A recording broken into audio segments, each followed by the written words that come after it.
Another one. It's a PlayStation 5. Everything on the outside seems okay. Everything is. However, reading the ticket, he says that the fan is broken and the disc won't eject. Told by Sony, liquid damage. Oh boy, so Sony can't fix it. Let's see if we can. And before I do anything, I needed to see what kind of damage here, and look at that, it's ripped completely off. And this must be broken too. They try to do some stuff.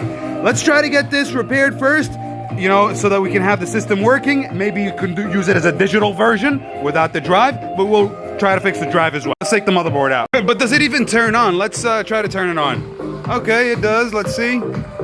Anything on the screen? The tester says good, but not seeing anything on the screen here. Okay, after a few seconds, this popped up. Yep, and there is a disc inside and the CD doesn't want to eject. Now let's take it apart. I just removed the first screw. It's definitely not the right screw for this one. And it was just the first screw. Bro, this thing is butchered. Whoever tried to open this before?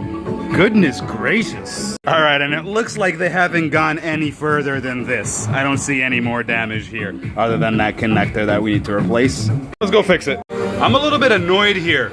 At Sony, they made this connector unrepairable in a sense where I wanted to move these down, but this is actually the pin, so I couldn't move the leg over.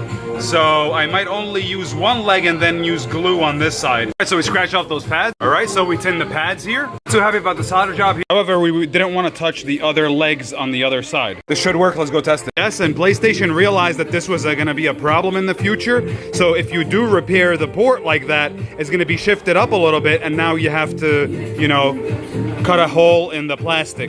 I think they did this on purpose. Okay, so just to test, I plugged it in like this. Later, I'm gonna Dremel this part out. All right, let's power it on. Nice, the fan works, perfect. Let's move on to this baby right here. I also hate this drive. It's designed for the look, not really engineered well. It's just a mess. Yeah, I think this is stuck right here or something. Let's take this apart. The only damage, ribbon cable. This dude really fucked his system up. Alright, so I removed that top shell, freeing up all the mechanics. I'm gonna put it back together now. Alright, and I also found this long flex cable. It should work. Let's go test it. No, we didn't get it on the first try. Nothing.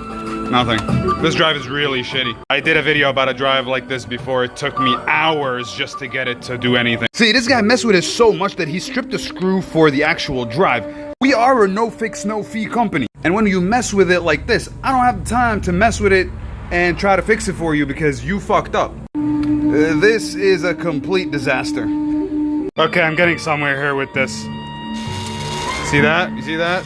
There's a gear that's broken inside. So the problem is in this gearbox right there. Unfortunately, I couldn't get the gearbox out. It's actually prefabricated into the entire plastic piece. So I'm gonna have to rig it. The rig didn't work, but if you see my last video, I was able to extract this thing from a donor drive. Let's install it. Nice.